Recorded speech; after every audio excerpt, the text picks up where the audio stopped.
Walang nanonood sa'yo? Walang nag-share ng mga post mo? Konti lang ang viewers mo sa tuwing nagde-live ka?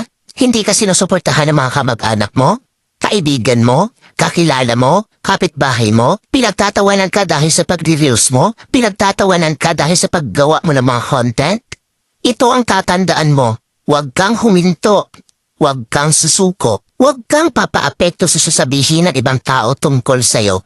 Ipakita mo sa kanila na may mararating ka. Dahil isang araw, kapag marami ka ng followers, kapag marami na ang sumusuporta sa'yo, kapag marami na ang nanonood sa'yo, kapag marami ka ng viewers, kapag marami na ang nagmamahal sa'yo at sumusuporta sa'yo, kapag marami ka ng payout, kapag sinasahod mo na ang sinasahod ng mga sikat na content creator, kapag mayaman ka na, kapag marami ka ng pera, ay manunood na yan sila sa'yo.